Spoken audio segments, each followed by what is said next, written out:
Hello and welcome to the Real Women, Real Purpose talk show live in the On Purpose Woman magazine and global community Facebook page. I am Ginny Robertson, one of the hosts of the Real Women, Real Purpose talk show, and I'm also the founder and publisher of On Purpose Woman magazine and the founder of the On Purpose Woman global community. My guest today is the other host of the Real Women, Real Purpose talk show and the creator of the Manifesting Clients Academy, Kathryn Yarborough. Hi, Kathryn. Hi, Jenny. Hi, everybody. We're going to talk about speaking vibrantly about your business. And so for those of you who don't know Kathryn, let me tell you a little bit about her. She is a vibrant speaker coach who also teaches coaches, energy workers, healers, and other on-purpose solopreneurs how to manifest clients and grow the businesses their hearts long for. She's the founder of the Manifesting Clients Academy, an inspirational speaker, and the author of Keep Moving Forward, a guide for the on-purpose solopreneur. Yes, great book. Let me just say, I wrote a great testimonial in your book right on the back there, and I meant every word of it because it's a great guide. Yes, there you go. Everybody read that. But go check that book out on Amazon, Keep Moving Forward. Today, we're going to talk about keep moving forward in a way, another way that we can keep moving forward with our businesses, and that's to be a more vibrant speaker. So let's start by telling everybody, what do you mean by that? What does a vibrant speaker look like or sound like? Well, it's interesting. I guess I want to say people who are not vibrant are monotone when they speak. So they speak in the same pace and there's not really any variation in their tone of voice, but they also sit still. They don't change their face and they don't use gestures or their full body. So that's not being vibrant. So if we go from there to what actually is a vibrant speaker, I'm sure everybody's probably talked to someone who seemed vibrant to them. And Jenny, I want to talk about being authentically vibrant because I can be like this, and people kind of go, whoa. Oh, Kathryn, I'm a speaker. That's what people say to me now that I've started saying that I'm helping other people with this because this is new, as you kind of pointed to. And what I believe is true is that we all are authentically vibrant and our vibrancy is inside of ourselves. And when we liberate it, we're able to use our face. Our faces actually change. So instead of just sitting here like this, we'll smile, we'll open our eyes, we'll maybe do something different. So the faces change. And when that happens, we're communicating more effectively. When our face stays the same, it's kind of like a monotone face. When the voice is monotone, our ears get bored. When our face is monotone, especially on Zoom, our eyes get bored.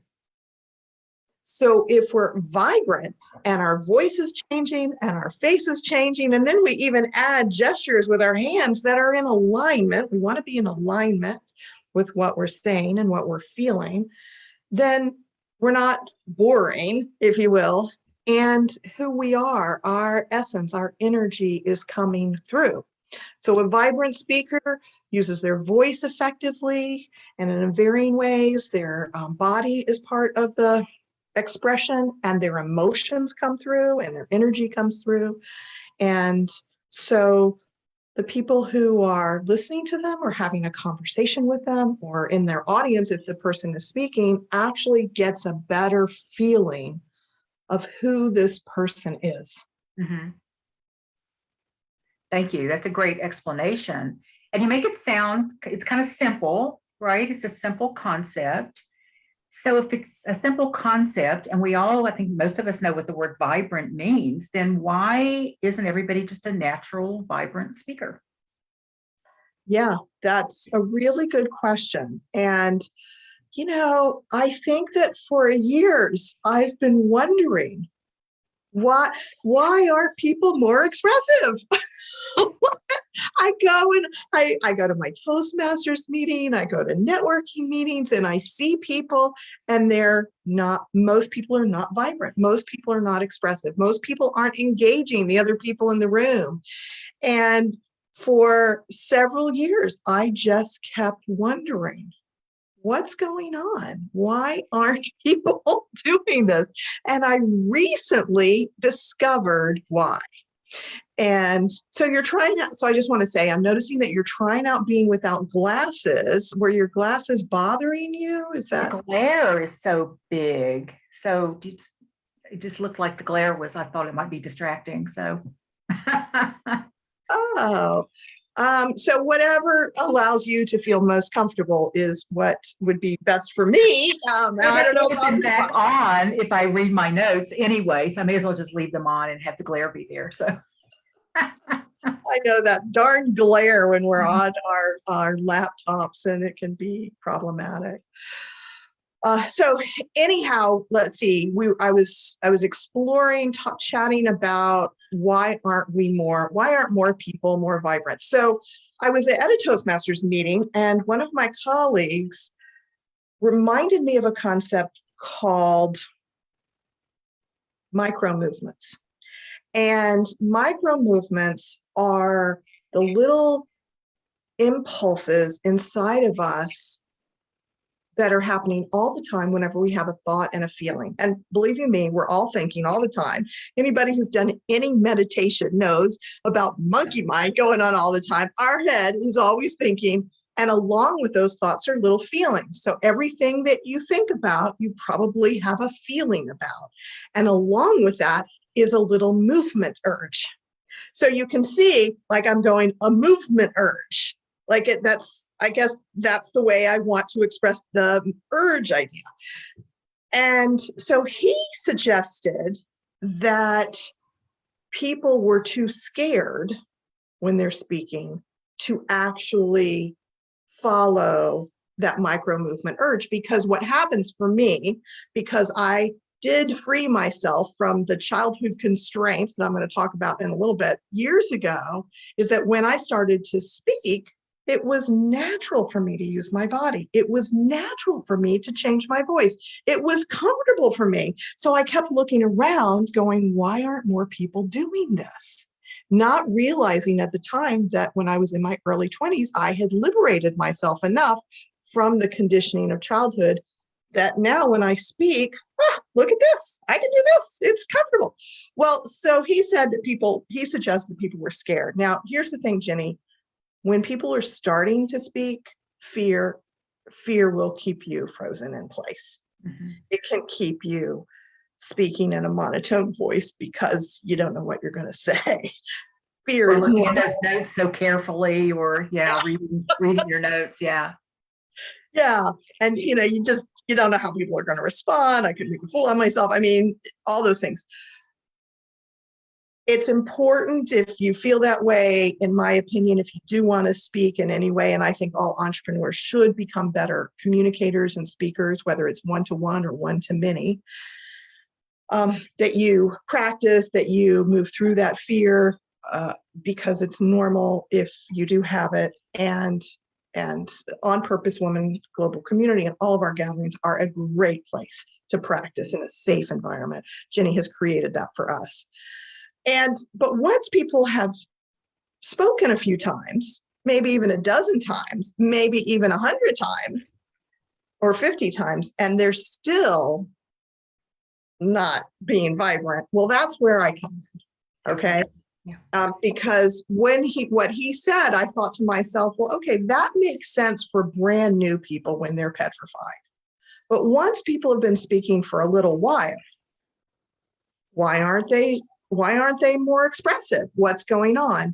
And what I realized, what came to me, and for those people who don't know, I have a background as a dance movement therapist, which is a psychotherapeutic modality that uses movement and words to help usually emotional healing happen I practiced as a dance movement therapist in a hospital setting for almost 4.5 years.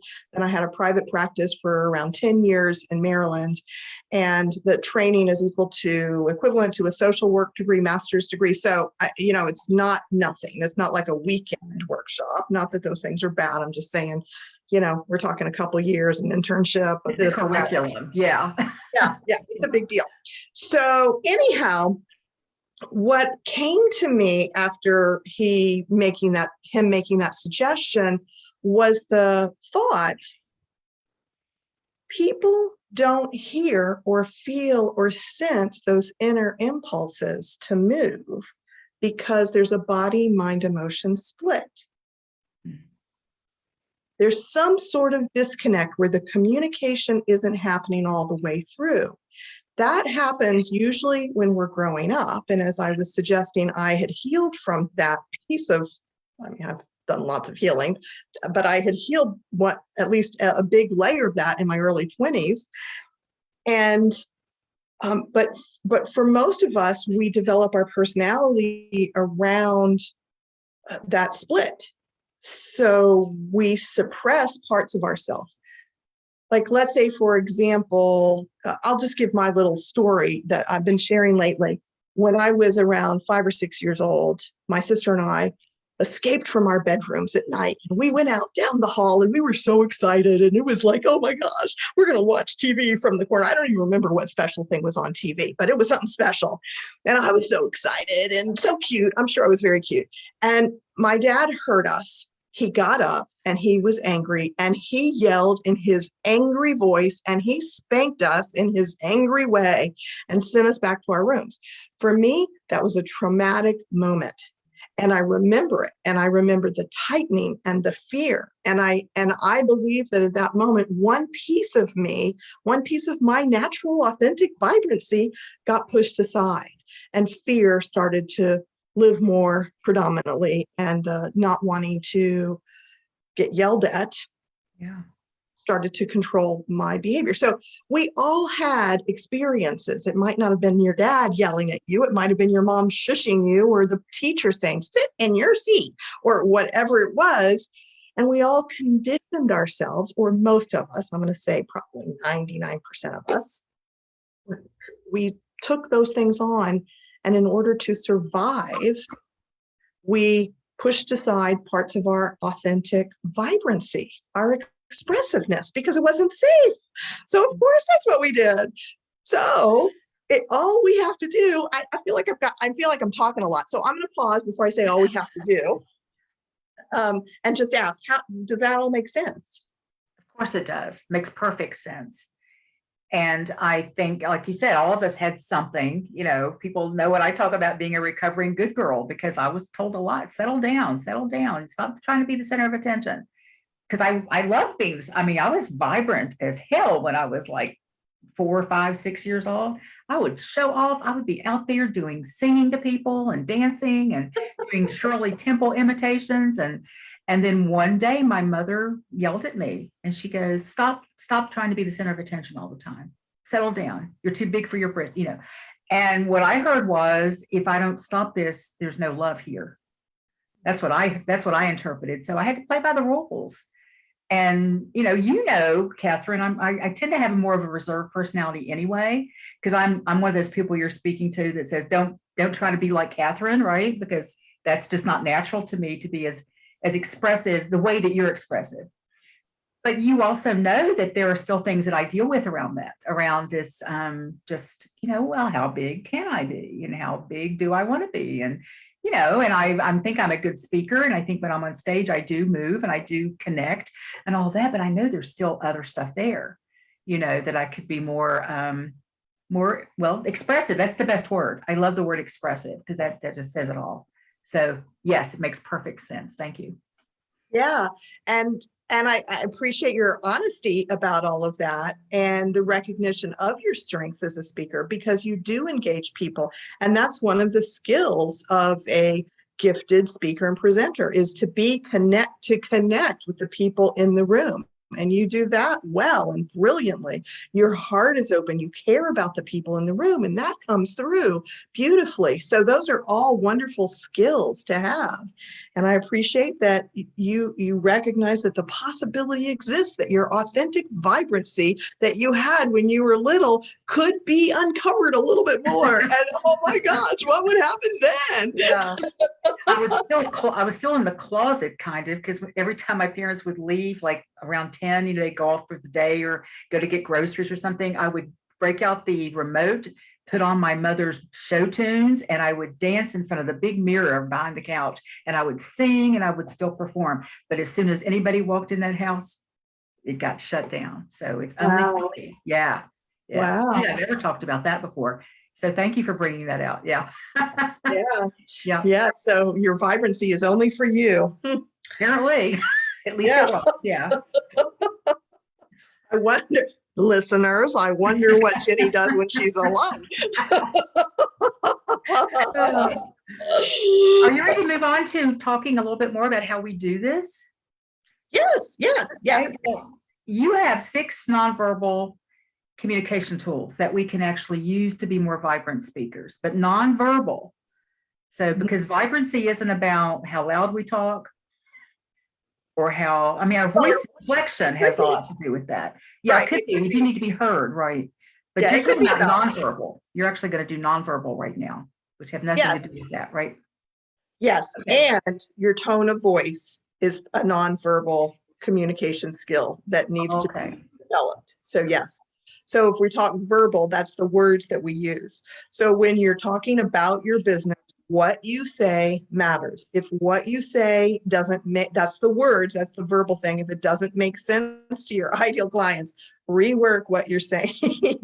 And if what you say makes sense, you could be not vibrant and people will listen to you because they're interested. If you're selling something that people need and you're not vibrant, people will still listen to you if you communicate with words that are clear. So words do matter, and I don't want to dismiss them.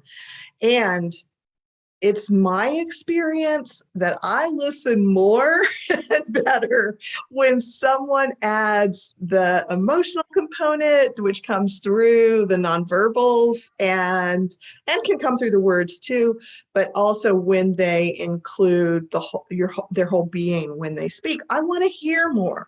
When someone is not being vibrant, it's harder for me to be willing to stick around to hear everything they have to say. So, yeah. Okay. So the 6 nonverbal skills that we can all develop. One, of course, is I already mentioned, is the facial expression. And, sometimes years ago, I learned this practice to look in the mirror and make eye contact and say, I love you. Have you ever done that practice? I have, yeah. It's such a healing tool. It was really hard in the beginning. Yeah. It was really, I've got this little voice going, oh, no, you don't, and it felt really kind of phony and all that. But yeah, it's a practice, definitely. It's good. So you can look in the mirror and whatever you say, you can say, I love you. You don't have to say anything, but you can make faces at yourself and change your face. Change your face.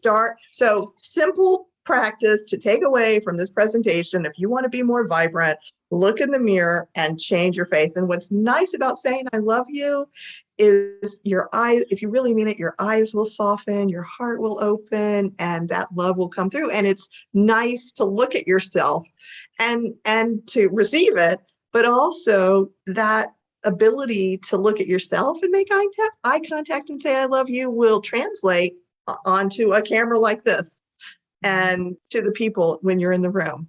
So play with, and then you can look in the mirror and go, oh, you're so cute. Try on different things, like just try it on. Okay, so facial expressions is an important nonverbal communication tool that I would say most people use about 1% of their face. Most faces are like this. Like mine right now? Mm-hmm. Yeah, that's what most, and maybe that little bit of smile. Mm-hmm. Mm-hmm. Yeah. That was a big smile for me. Oh, there you go. Look at that. Okay, go ahead. All right. So a second nonverbal tool that we can develop, of course, is hand gestures. And the way that I do, so I have a new program, it's called Speak with Your Body. And when I'm working with my clients, what I'm inviting them to do is, well, there's 3 steps. I'll just say the 3 steps because it makes sense right now. The first step is to integrate body, mind, and emotions. And we do a practice that I call mindful movement that helps with that, because we want to be able to be aware of our experience in our bodies when we're moving and when we're speaking, in order to hear that inner impulse to move that I was talking about before, so that you can then make authentic gestures and full body movement, because it's already inside of you. It's already there. It's not something you put on top of what you're saying. It's something you feel and you let out, and it's yours. You're not going to gesture like me, but opening is opening and closing is closing. So depending on what you talk about, there are going to be some similarities across the board with all people. Yeah. Okay, makes sense? It makes sense. It does. And just while I'm saying the 3 steps in the Speak with Your Body program. So the first is to integrate body, mind, emotion. The second is to expand your movement and vocal vocabulary, if you will. So a lot of people are used to moving, just like our face is used to being in the same place. The gestures are typically down at the waist. So I'm actually comfortable doing this up here because I'm comfortable seeing what's needed to move. You know what I'm saying? So we have to expand. And some people, it's not easy to move fast or move slow. And if we want to have our movement go with what we're saying, we need to expand how we know how to move and in what ways, as well as how we speak. And that's just it's like vocabulary. And I teach it to people and they practice it and they expand, and it's already in you. You just remember. It's just, this work is so brilliant. I mean, I'm thinking my work is brilliant. I'm saying my work is brilliant. It's so exciting to me. Anyway, the third piece is to speak while you move, because I have people do mindful movement and then allow the words to come from within, and then to practice a presentation and move while they speak. So they get the practice of letting the words come from in to out and letting the words impact the body and then come out through the body. So it's really cool. So we've got the voice that we can talk with, the tone of voice. The second one is gestures. The third is full body movement. So once again, we see a lot of people just being in the same place.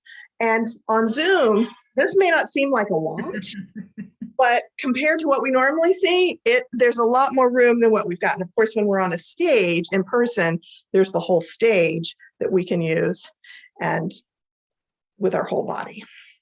And that, of course, depends on the setting, how we want to do that. So that's 3. The fourth, that's 4. That's 4. Tone of voice, gestures, full body. That's 3. Hold on. I'm coming up with, face. And the face, that was 4. I knew it was 4. Okay, 5, your energy. So our energy comes out, and we can either be constricted or we can let our energy be expansive. And, I don't know that everybody feels their own energy, but I think it's something that we can develop. And we're touching people with our energy, whether we're in person or online. It's quite cool. And the 6 is listening. And this is something you obviously do well because you're tuned into the people you're talking to. You listen to them and you're listening to the nonverbals. Those of us who are tuned into the people in the room actually hear them. I was recently at a presentation, and this guy is also a speaker coach, and he was saying, what's the most advanced skill for speakers? And I was blown away when he said listening, because for me, listening is a natural thing that I do. I'm listening to the people. Like, I noticed you took your glasses off, and that took me away from where I was going because I was listening to your nonverbals. right? Mhm. And so if we're not paying attention to the people in the room, then we're not listening to them. And they're So, always giving us clues. People, our audience is always giving us clues as to where we may need to go next. mhm. It may not be what we planned to do. So yeah, you have to really feel their energy as well, I think. Yeah. Yeah. Good one. What's next? Yeah. So, okay. So I don't know. What questions do you have about any of this Well, stuff? we were at what, 5? Were we at 5? Oh, Did that we was get to 6. We did finish 6. Okay, because it seemed like they were all flowing together so beautifully. Do you like how I'm doing that? Oh, They were just flowing nice. together so beautifully that you just had me captured, and I didn't realize we'd done all 6. So yeah. Would you like me to rename them for you? Why don't you rename them all in one little sitting Okay. here? All right. So your tone of voice, vocal, we talk about vocal variety in Toastmasters, your facial expression, your gestures, your full body movement, your this is so interesting that I'm having. Okay, so I'll remember energy. Yeah, energy and listening. So Listening. that's And before you move on, I do want to point out that when you were exhibiting some of this, you did such a great job of showing how it's not always about this. You know, when you might want to make a point and your voice got slower and you leaned in and it got a little quieter. And that's such a great tool, I think, because I think people lean in and listen, especially at those times, because they know you're about to deliver something really important, right? So you're a great example of that. Thank you. mhm. So let's talk about our business then. How can we bring more of our ideal clients to us by speaking more vibrantly? I mean, that may seem kind of like a no-brainer, but those people that we most want to touch in the world, how do we find those people by speaking more vibrantly? Well, of course, we need to know who our ideal clients are and where they are. And I will preach it till the day I'm no longer on this planet. Identify your ideal clients. You can't really craft sellable offers that are very effective or very, you might be able to sell, and I know people sell things even without being clear about who their ideal clients are, but you can make much better offers when you know who they are. You can make much better marketing plans when you know who your ideal clients are, because you know where to go to find them, and you can identify what their problems are, what their goals are, what their challenges are, all the things that you know that might help them. And when you're clear about all those things, then you can put together a wonderful presentation or even a 2-minute tip on Facebook Live, or all the different things that they need. And then if you combine the great content with delivering it in a way that people will actually stay long enough to hear it, then you can invite people to a next step. And so identifying next steps is an art form as well, because you can't sell $1,000 offer when people are total strangers usually, especially not in a 5-minute thing, usually. So identifying a next step is really important. So I want to share a next step just for the heck of it. I've got 2 next steps to share, and y'all can let me know how they land if you've actually listened all the way to this point. Tell me what you think. So I have a Facebook group that's free. It's called Vibrant Entrepreneurs, and it's evolving because my work is evolving. So there's going to be more and more in that group around how to be a vibrant speaker, vibrant entrepreneur, and to grow your business using speaking. So Vibrant Entrepreneurs, just go, type that in on Facebook. The other next step is you could go check out my new program. It's called Speak with Your Body. Just go to my website, manifestingclientsacademy.com/speak with your body. And there's an opportunity to schedule a complimentary consultation. So if you like what I've said here and you think, oh my goodness, I want to be more vibrant and I don't know how, I can't do it on my own. And I want to speak why, I want to say, remind me, I want to say why it's hard to do, a piece of it's hard to do on your own. But anyhow, there's a place to schedule a complimentary consultation. So that's another possible next step. And, sometimes these things work and sometimes they don't. And part of it is getting clear on as you get clear about who your ideal clients are, what the message is that your ideal clients will listen to. And if you have great success stories, that's wonderful to share with your people, because that makes people want to take a next step if they need you. So, yeah. And Also, I found that the more stories that we tell, the more vibrant we become. If we get out of the facts so much, have you seen that too? We're not just dealing with, the length of the program, the cost of the program, all that stuff's really important. But if we can tell a story, I know for me on stage, stepping out and telling a story is where I get a chance to actually be, use the full stage, because there's something about telling a story that just makes it more personal. That's my favorite part of speaking, is telling stories, because I just love to tell stories anyway. And so you've really given us some great information, Kathryn. I want to touch on something else that I know that I've heard you say, that doing this work and becoming a more vibrant speaker can bring about a transformation. You've talked a little bit about how it can affect our business, but I would imagine it also affects our confidence in other areas of our life, because do we become more confident in other areas of our life as we become more vibrant speakers? That's a really great question. So I do want to say that this program is new. I don't have as many success stories as I want to have or will have in another 6 months, which is really cool, because I can't wait to have them. And I can't promise that people become more confident. What I am seeing is that people are more engaging in other areas of their life. They're just more engaging. One person is talking about being more sexually active, which is kind of exciting. Wow. Wow. Yeah. That's a selling point right there for some people, isn't it? There you go. Yeah, because if you integrate body, mind, and emotions, you're going to be more in your body. You can feel the passion more, and that's And really maybe, cool. Yeah, maybe more apt to say what you want and need and all that kind of stuff, right? It's all communication. So that's really very cool, actually.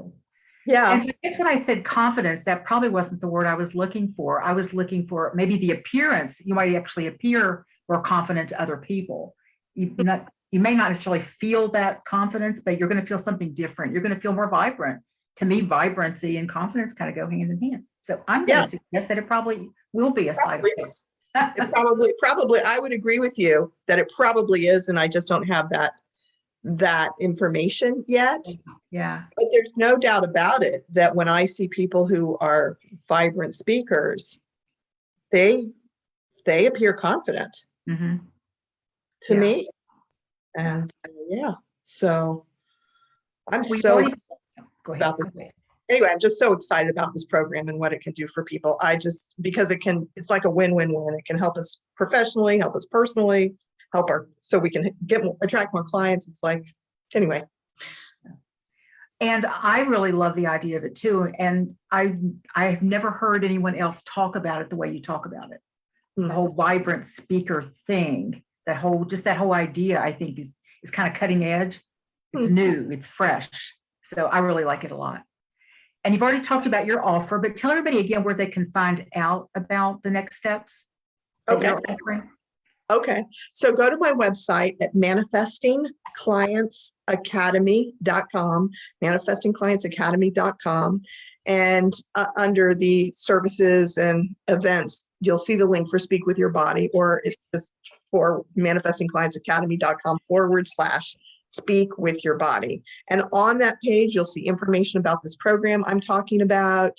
And there's on that page, right at the top left under the video, is a button to click to schedule a complimentary consultation with me. So if you do want to speak more vibrantly and you want about your business, because I specifically work with entrepreneurs, I'm not interested in politicians or other people like that, then please, let's have a conversation. If you're scared and you're a new speaker, 2 opportunities are available for you. One is if you're a woman, join the On Purpose Woman Global Community for just $19 a month. Go to opwgc.com and you'll have opportunities to speak and come to the meetings. And there are opportunities to speak as a member. You can be featured and speak for 3 or 5 minutes and practice. You do introductions, so you get to practice talking about what you do. So please, please, please come and practice. And then, of course, there's Toastmasters, which is an organization throughout the globe that has clubs that are everywhere.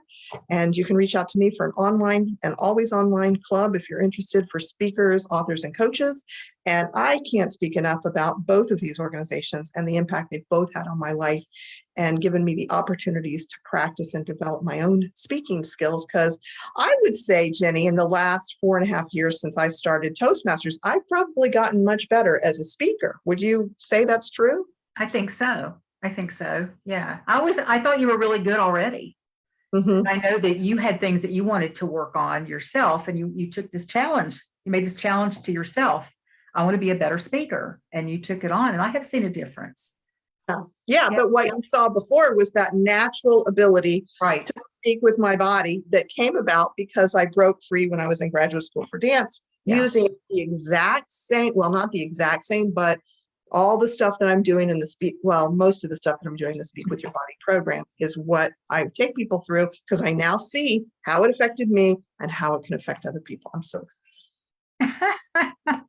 So if this excites you even just a little bit, or if it makes you a little afraid, if you feel like a little glitch in your stomach and you know that it's something you want to do, have a conversation with Kathryn.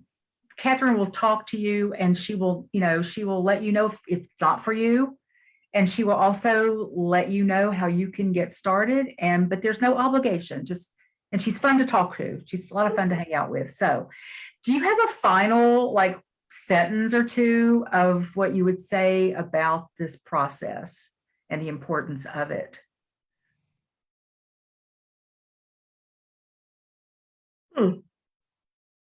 It's interesting. What comes to mind is don't wait.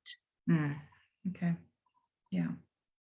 That seems like great final words to me. So thank you. Thank you so much for sharing your whole vibrant self with us today and your passion with us. And it's so obvious that this is yours to do because you're so excited about it. You're so good at it. So thanks for being here. And thank all of you for joining us for the Real Women, Real Purpose talk show live in the On Purpose Woman magazine and global community Facebook page. If you love this interview and want to share it with your friends, it will be on our YouTube channel in the next 48 hours. So go over to YouTube and click and just type in On Purpose Woman Global Community.